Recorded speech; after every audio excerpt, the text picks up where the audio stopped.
No vídeo de hoje eu vou dar 12 dicas para você que tá vindo morar aqui no Japão e eu acredito que essas dicas vão te ajudar bastante a economizar e ter menos dor de cabeça.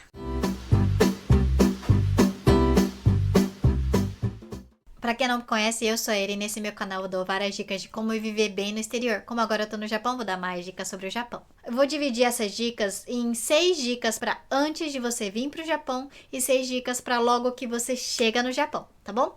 Então a primeira dica que eu dou é escolher uma boa empreiteira e não vir financiado. Veja no Facebook, veja os comentários e veja a reputação da empreiteira. Eu já vi muita gente vindo por empreiteiras que deixaram eles bastante na mão aqui logo quando chega. Principalmente para quem vem pela primeira vez e não conhece direito o Japão. E sobre a questão de você não vir financiado, normalmente as pessoas vêm financiado com a passagem financiada pela empreiteira. E aí você acaba ficando preso, porque você tem que pagar por 6 meses, 7 meses, depende da negociação que você faz com a empreiteira, e aí você acaba ficando preso. E além disso, quando você financia a passagem de avião com a empreiteira, eles acabam cobrando juros em cima disso. E eu já vi os juros variarem de pessoa para pessoa, mesmo sendo da mesma empreiteira. Então assim, eu sei que é mais difícil porque a passagem Brasil-Japão não é barato, mas se tiver a possibilidade, venha com a passagem quitada sem financiar. Tá bom? Se for possível. A segunda dica que eu dou é você trazer dinheiro para pelo menos os 2 primeiros meses de Japão. Porque assim, você vai começar a trabalhar, mas você vai receber provavelmente depois de 1 mês e meio, 2 meses depois. Então você vai ter que ter dinheiro para se sustentar. O aluguel normalmente é descontado direto do Olerite, então você não vai precisar pagar o aluguel. Mas para você ter os gastos diários, né, os gastos essenciais, é bom você trazer para pelo menos 2 meses. A terceira dica que eu dou é você ver a estação que você vai chegar. Por exemplo, agora a gente tá no inverno.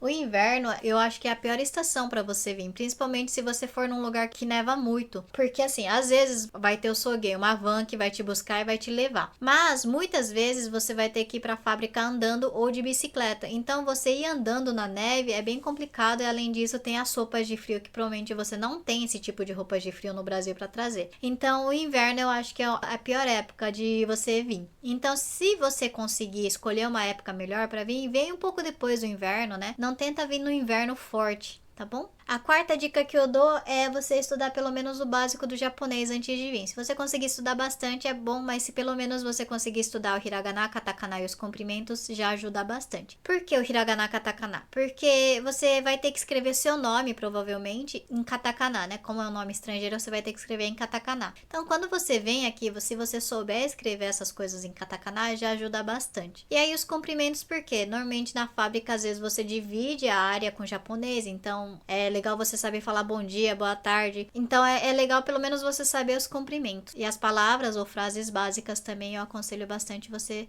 saber. A quinta dica que eu dou é você pesquisar a cidade que você vai vir. Então pergunta para sua empreiteira, a prefeitura, a cidade. E se tiverem um bairro, né, já pergunta o bairro que você vai morar. E se eles tiverem o endereço, já pede o endereço e procura ali no Google Maps. E aí pelo Google Maps você consegue ver como que é a cidade. Porque eu já fui para uma cidade que só tinha arrozal. E aí só tinha um supermercado. Para ter acesso a mais coisas, eu tinha que pegar um trem por 40 minutos para ter acesso a essas coisas. Para eu conseguir tirar minha carta de motorista, eu tinha que pegar um trem de 1h20 para conseguir ir lá e tentar fazer a transferência da minha carta de motorista. Então, se você souber como que é a cidade aqui no Japão, já prepara o seu coração, né? Porque assim, a gente vê muito Tóquio, cidade grande, mas as cidades aqui do Japão de interior é muito, mas muito pequenininha, então não tem muita coisa. Então você já vem preparado. Você já consegue saber se você vai vir para uma cidade um pouco maiorzinha ou uma cidade muito pequenininha. A sexta dica que eu dou são os remédios. Os remédios, muita gente tem o costume de trazer muito remédio. Eu trouxe também bastante remédio, mas porque minha mãe me deu. E eu joguei praticamente tudo fora, porque os remédios têm validade e a gente não toma muitos remédios todos os dias. Claro que é bom trazer um pouquinho para você tomar, tipo Dorflex, Buscopan, esses remédios assim. E se você tiver que trazer algum remédio que você toma, por exemplo, todos os meses ou todos os dias, né, tipo anticoncepcional, algo assim, e você quiser trazer muita cartela, deixa garantido e pedido pro médico escrever tipo uma prescrição médica internacional. Esqueci o nome, mas é como se fosse Certificado Internacional de Remédio, alguma coisa assim. Se você procurar na internet, aparece. E aí você pede pro seu médico e eles escrevem pra você. Porque caso você seja pego na imigração porque você tem muito remédio, você tem como comprovar que é por prescrição médica, tá bom? Agora eu vou entrar nas dicas pra logo quando você chega no Japão. A sétima dica é sobre a CNH. Ela tá entre o meio termo entre antes de você chegar e depois de você chegar. Mas antes de você chegar, então, a CNH, você tem que confirmar se a sua carteira de motorista tem uma validade longa, porque você não vai tirar a carta de motorista aqui no Japão logo quando chega. Demora uns meses para você começar a tirar a carta de motorista. E eles só aceitam carta de motorista dentro da validade. E aí é bom você também trazer o seu prontuário de CNH, prontuário de carteira de motorista, carteira de habilitação. Esses prontuários você consegue pegar, por exemplo, em São Paulo você consegue pegar no Detran. Se você digitar no Google prontuário de CNH, aparece.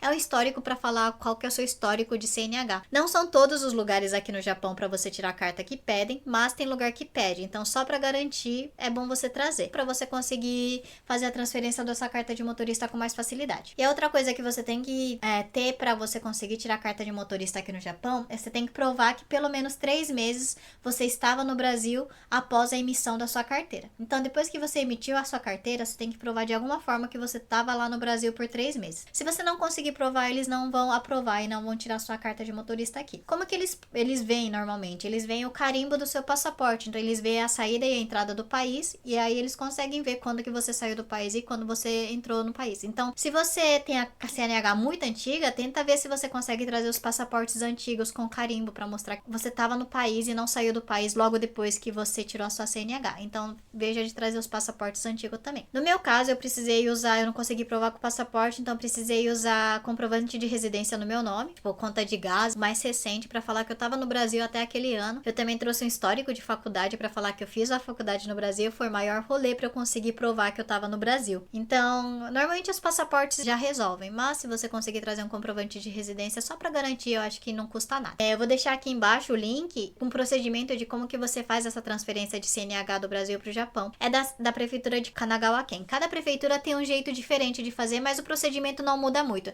Então, só para vocês terem uma ideia, eu vou deixar aqui embaixo para vocês darem uma olhada como que funciona esse procedimento. Você vai ter que traduzir a carteira de motorista por um órgão chamado JAF. Aqui no Japão mesmo, você consegue fazer por correio essa tradução. Então, tá aqui embaixo os procedimentos para você darem uma olhada como que funciona o passo a passo. Não vai ser exatamente desse jeito, porque depende da região que você vai, mas é similar. A outra dica que eu dou logo quando você chega aqui é sobre o plano de celular, porque normalmente você vai chegar aqui, a pessoa da empreiteira vai te pegar e aí ele vai te colocar numa casa onde vai ter só o futon. E aí, os primeiros dias ele vai te levar para abrir a conta do banco, eles vão te levar para você pegar o plano de celular. E sobre o plano de celular, eu aconselho a vocês não pegarem precipitado o plano de celular, porque os planos de celular aqui no Japão têm carência de 1 ano. Então, se você cancelar esse plano de celular antes de 1 ano, você vai pagar multa. E eu já vi muita gente pegando plano de celular muito ruim aqui no Japão, porque veio sem saber nada e foi para a primeira operadora que a empreiteira levou e acabou aceitando as condições e acabou pagando muito caro por isso. Eu sei que é meio assustador, principalmente para quem tá vindo pela primeira vez. Então, uma dica que eu dou é, os combine, as lojas de conveniências têm Wi-Fi, então se você trouxer um celular do Brasil, você consegue usar o Wi-Fi, porque eu sei que a primeira coisa que vocês querem fazer quando chegam aqui é falar com a família e ter acesso à internet. Então, eu sei que não é muito conveniente você ter que ficar indo para a loja de conveniência para isso, mas é uma forma de você conseguir ter acesso à internet, porque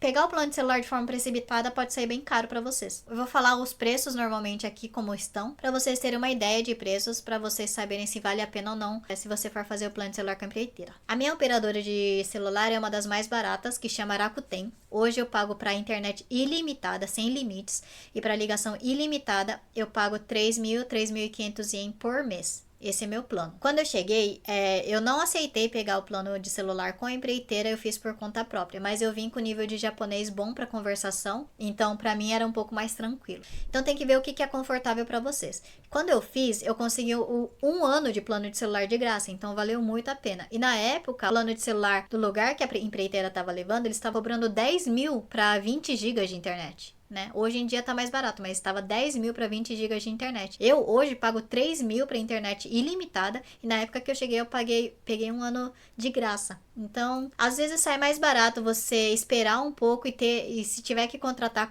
uma tradutora para você fazer o plano de celular por conta. O meu plano tava mais ou menos esse valor. O outro plano de uma operadora que é muito conhecida, que chama Docomo, tá em torno de 3.000 por mês para 20 GB de internet. Eu vou deixar os links aqui embaixo para vocês darem uma olhada, porque agora é dezembro de 2023. Então, se vocês verem esse vídeo depois, vocês conseguem atualizando, vendo os valores, como estão mais ou menos os valores aqui no Japão, para vocês não serem pegos de surpresa e acabar pagando muito caro. Então, como eu disse, pode ser que saia mais barato você contratar uma tradutora ou pedir para alguém te ajudar lá da fábrica, pagar pela tradução e pedir ajuda dessa pessoa, para você contratar um plano de celular melhor, porque realmente ficar preso por um ano pagando o dobro do preço normal não é legal. Mas não é sempre assim. Provavelmente tem lugares que a empreiteira vai te levar e vai ter um plano de celular bom. Mas aí eu passei esses valores para você ter uma comparação. Tá bom? Nona dica que eu dou são os eletrodomésticos. Como eu falei, você vai chegar no apartamento e você vai ter só a cama ali pra você dormir, o futon. Normalmente tem fogão e máquina de lavar vai ter no apartamento, mas se não tiver, você vai ter que comprar. Se você vai querer comprar micro-ondas, às vezes panela de arroz, são compras mais caras, né? Eletrodomésticos e móveis são compras mais caras. E aí eu aconselho, antes de você comprar, vocês fazerem cadastro nos aplicativos de pontos deles, porque para essas compras caras, principalmente, é quando você ganha muitos pontos. Eu lembro que quando eu cheguei, eu comprei uma panela de arroz, que era um pouco mais caro, né? Eu queria uma panela de arroz boa, e ganhava 30% de pontos de volta. E aí, com esses 30% de volta, eu consegui comprar um aspirador bem simplesinho, mas eu peguei o aspirador de graça. Então, vale a pena você pegar esses pontos, né? Principalmente nessas compras mais caras, que a gente acaba fazendo, principalmente no começo. Sobre o sistema de pontos, eu fiz um vídeo há 2 anos, tá um pouco antigo, explicando como funciona esses pontos. Então, se vocês quiserem dar uma conferida aqui. Se vocês não quiserem comprar zerado, esses eletrodomésticos também vendem na loja de usados. Tá, eu vou deixar também aqui embaixo o nome das lojas de usados, que são os mais famosos, que são franquias, né? Então tem no Japão todo, pra vocês verem se tem na cidade que vocês vão. E aí, na loja de usados, o que a maioria não sabe é que elas também têm garantia. Então, caso dê defeito, você consegue trocar ou pedir o ressarcimento com a notinha. Então, sempre guardem a notinha. Não é somente para eletrodoméstico. Por exemplo, eu já comprei uma presilha de snowboard que quebrou no primeiro dia. Fui lá e pedi o dinheiro de volta. Falei que quebrou em um dia e ela me deu o valor de volta. Eu só precisei mostrar a notinha. Uma outra dica é vocês entrarem também nos grupos de Facebook da cidade que você vai morar, da prefeitura que você vai morar. Então, se você for, por exemplo, para Shimaneken, para Oda, para Chiba, procura ali brasileiros em Chiba, brasileiros em Izumo. E aí você consegue ver se tem gente doando ou vendendo móveis, eletrodomésticos usados. E aí você consegue pagar bem mais barato por essas coisas. E uma outra dica é, quando você entra na fábrica, você consegue fazer uns contatos ali e perguntar para as pessoas se eles sabem de alguém que está indo embora pro Brasil, porque daí você consegue ver se eles estão querendo desfazer de alguns móveis, alguns eletrodomésticos, algumas coisas, e aí você pode comprar dessas pessoas que estão indo embora, ou às vezes pegar até doado. Eu já ganhei muita coisa doada e praticamente eu não comprei nada logo quando eu cheguei no Japão, que me ajudou bastante. Então tem essas possibilidades, tá bom? Bem, a 10ª dica que eu dou é sobre a bicicleta. Normalmente, antes de você ter um carro aqui no Japão, a primeira coisa que você vai fazer é comprar a bicicleta, principalmente para ir trabalhar na fábrica. E aí a bicicleta também você pode comprar no usados, ou você compra no home center zerado, né, bicicletas zeradas, mas você tem a possibilidade de comprar de alguém que tá indo embora aqui do Japão. Então veja na fábrica se tem alguém indo embora para você comprar uma bicicleta deles ou pegar doado. Mas um ponto muito importante é, se caso você pega a bicicleta de alguém, sempre pegue com o documento da bicicleta, porque as bicicletas aqui do Japão, elas são registradas, elas têm um númerozinho registrado, e aí eles têm um documento de bicicleta. Se caso a polícia te parar um dia e pedir o documento da bicicleta e você não tiver, você não tem como provar que você é o dono da bicicleta, eles podem falar que você roubou a bicicleta. Então toda vez que você compra a bicicleta de alguém, pega o documento e transfere pro seu nome. Essa transferência de nome dos documentos da bicicleta pode ser feita em lojas de bicicleta, em home center que vende bicicleta, Don Quijote que vende bicicleta. Normalmente eles fazem esse procedimento se você paga 1.000 ienes, 2.000 ienes. Se você leva o documento e mostra o seu documento, eles fazem a transferência do nome para você. Caso você compre uma bicicleta zerada, no momento da compra eles vão te dar esse documento, então não tem problema. Tá bom? A 11ª dica que eu dou são sobre as roupas. Principalmente se você vir aqui no inverno, você vai querer comprar umas roupas térmicas para usar por baixo do uniforme, porque é bem frio. As roupas térmicas aqui no Japão são bem boas. Então a loja que eu indico, baratinho, para vocês que estão chegando, que eu sei que a pior fase é quando você chega, né? Porque você vai ter que converter o dinheiro real para ien e tem que se manter. Então, uma loja que eu indico é o Shimamura, tá? Eu vou deixar aqui embaixo também o nome do Shimamura para vocês procurarem no Google Maps se você acha na cidade que vocês vão morar. E essa roupinha térmica você consegue achar por 500 ien, 700 ien. E eu sempre comprei lá essas blusinhas, principalmente que eu usava por baixo, né? Caso você tenha que comprar toalha, lençol, futon, coberta, Shimamura também tem umas opções bem baratas. E aí sobre as roupas, além além das roupas do Shimamura serem baratas, tem roupas de inverno também que são mais baratas, são mais em conta, você pode também comprar nos usados. Mas caso você não queira comprar roupa usada, você tem essa opção do Shimamura. Porque você comprar no shopping acaba saindo bem caro. Então, pra vocês que estão chegando, se vocês chegarem numa época de inverno, o Shimamura é uma boa opção pra vocês. A 12ª dica que eu dou é ter pouca coisa no começo, principalmente. Porque quando você chega, você não sabe se você vai gostar da fábrica, se você vai gostar da empreiteira. Então, eu já vi muita gente se mudando depois de 6 meses, 7 meses, e aí eles compraram todos os móveis, normalmente zerados, e aí tiveram que revender. E quando você revende, às vezes, pra loja de usadas, eles vão te pagar uma merreca. E pra você desfazer das coisas também dá bastante dor de cabeça. Então, às vezes, algumas empreiteiras, elas dão opção de mudança de graça, caso você vá trocar de empreiteira, outra empreiteira faz a mudança de graça pra você. Mas eu prefiro evitar esse tipo de dor de cabeça. Por exemplo, eu saí da fábrica depois de 7 meses e tudo que eu tinha cabia no meu carro. Então eu nunca tive muita dor de cabeça pra essa coisa de pra arrumar pra mudança e também pra me mudar. Então eu sempre consegui fazer a mudança tudo com um carro só. Então essa é a dica que eu dou bem no comecinho pra vocês. Primeiro vocês verem se você vai ficar no lugar antes de mobiliar toda a casa de vocês. Bem, eu acho que é isso. Eu espero que vocês tenham gostado dessas dicas. Caso vocês tenham mais tempo de Japão e quiserem dar mais dicas aqui, complementa aqui nos comentários que eu acho que vai ajudar bastante as pessoas. E se vocês gostaram desse tipo de conteúdo, dá um curtir. Se vocês ainda não são inscritos, se inscrevam. E compartilhe com mais gente, porque eu acho que vai ajudar bastante as pessoas aqui. Se cuidem. Beijo. Tchau.